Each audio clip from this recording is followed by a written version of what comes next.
Radhe Radhe everyone, आप सभी को अहोई अष्टमी की बहुत बहुत शुभकामनाएं।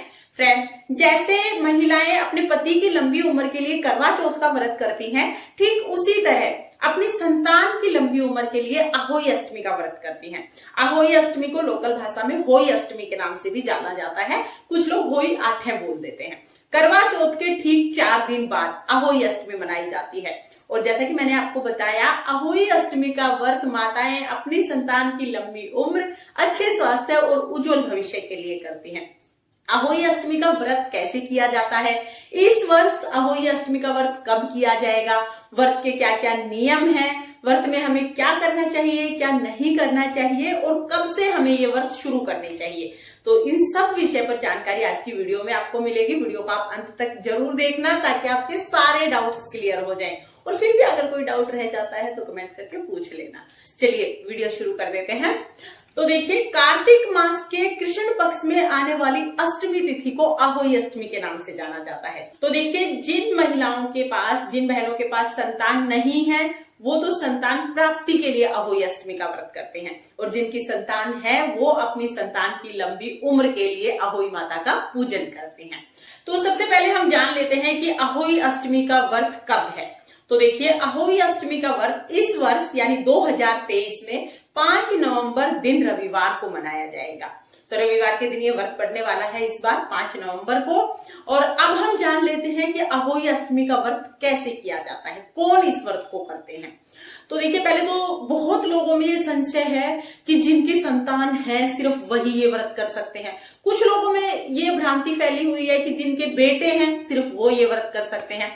तो ऐसा कुछ नहीं है, बेटे बेटी सब बराबर हैं। जिसकी भी संतान है वो सब महिलाएं ये व्रत करती हैं। साथ में जिनके अभी संतान नहीं है वो संतान प्राप्ति के लिए अहोई अष्टमी माता का पूजन करती हैं। तो सभी महिलाएं, सभी शादीशुदा महिलाएं अहोई अष्टमी व्रत करती हैं। तो ये तो क्लियर हो गया है कि अहोई अष्टमी व्रत सभी महिलाएं करती हैं, ठीक है ना। अब जान लेते हैं कि अहोई अष्टमी का व्रत कैसे किया जाता है। तो देखिए, अहोई अष्टमी का व्रत करने के 2 तरीके हैं। पहला जो तरीका है कि अहोई अष्टमी का जो व्रत है इसको हंसना खेलना व्रत कहते हैं, यानी बच्चों के लिए व्रत किया जाता है, इसलिए हमारे यहाँ पर इसको हंसना खेलना व्रत कहते हैं। और आधे दिन का ये व्रत हमारे यहाँ पर किया जाता है। तो एक तो तरीका ये है कि इस व्रत को आधे दिन तक किया जाता है, और दूसरा तरीका है कि पूरा दिन ये व्रत किया जाता है। रात को जब तारे निकलते हैं तो तारों को अर्घ देकर उसके बाद व्रत का पालन किया जाता है। तो 2 तरीके हो गए हैं। पहले तरीके में आधे दिन का व्रत होता है और दूसरे तरीके में पूरे दिन का व्रत होता है। तो आपके यहाँ पर जैसी परंपरा हो उस हिसाब से आप अहोई अष्टमी का व्रत करें। तो देखिए, हमारे यहाँ पर अहोई अष्टमी के व्रत को हंसना खेलना व्रत कहते हैं, क्योंकि बच्चों के लिए किया जाता है। तो बच्चों की तरह हंसना खेलना व्रत होता है, इसलिए हमारे यहाँ पर दोपहर में अहोई अष्टमी की कथा सुनी जाती है, अहोई माता का पूजन किया जाता है, बायना निकाला जाता है। उसके बाद कहानी सुन के, बायना निकाल के सासू जी को बायना दे देते हैं और फिर हम खाना खा लेते हैं, यानी कि फिर व्रत का पारण कर देते हैं। और उसके बाद कितनी बार भी खाना खा सकते हैं, कुछ ऐसा नहीं है कि एक ही बार खाना है। यानी कि हमारे यहाँ पर आधे दिन का व्रत किया जाता है, कहानी सुनने तक का व्रत। कहानी पूजा कर ली, कहानी सुन ली, बायना निकाल दिया, सूर्य देवता को अर्घ दे दिया, उसके बाद व्रत का पारण कर लेते हैं। और दूसरा जो तरीका है, किसी किसी के यहाँ पर पूरे दिन व्रत किया जाता है। पूरे दिन व्रत करेंगे, दोपहर में कहानी सुन लेंगे और बायना निकाल देंगे, उसके बाद चाय पानी पी लेते हैं।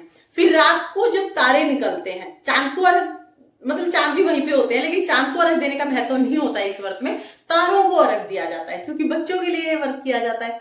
तो रात को तारों को अर्घ देकर उसके बाद व्रत का पारण किया जाता है। तो 2 तरीके से ये व्रत किया जाता है। आपके यहाँ पर जैसी परंपरा हो उस हिसाब से आप ये व्रत कर सकते हैं। अब देखिए, अहोई अष्टमी का जो व्रत होता है ना, इसके कुछ नियम होते हैं, कुछ कार्य होते हैं जो हमें अहोई अष्टमी के व्रत के दिन नहीं करने चाहिए। तो वो क्या क्या नियम है वो मैं एक बार आपको बता देती हूँ। एक तो अहोई अष्टमी व्रत जो महिला करती है वो सिलाई कढ़ाई बुनाई अहोई अष्टमी के दिन बिल्कुल भी नहीं करती है। व्रत के दिन उन्हें सिलाई मतलब सुई धागे का कोई काम नहीं करना है, सिलाई कढ़ाई बुनाई नहीं करनी होती है। दूसरा, काटना नहीं है, कपड़े वगैरह को नहीं काटते हैं। और इसके साथ ही अहोई अष्टमी व्रत के दिन खुदाई नहीं करते, मिट्टी नहीं खोदते हैं। जैसे वैसे तो आजकल मिट्टी खोदने का कोई काम होता नहीं है, लेकिन फिर भी मान लो प्लांट्स वगैरह की मिट्टी को खोदने लग जाओ या सोचो कि प्लांट्स को ठीक ही कर दें, तो ऐसा कोई काम नहीं करना है। अहोई अष्टमी व्रत के दिन कटाई बुनाई खुदाई वगैरह का काम नहीं किया जाता है। तो ये कुछ ऐसे कार्य हैं जो हमें अहोई अष्टमी व्रत के दिन नहीं करने चाहिए। और अहोई अष्टमी की जो पूजा है वो दोपहर के समय की जाती है। 10-11 बजे के बाद कभी भी आप अहोई अष्टमी की पूजा कर सकते हैं।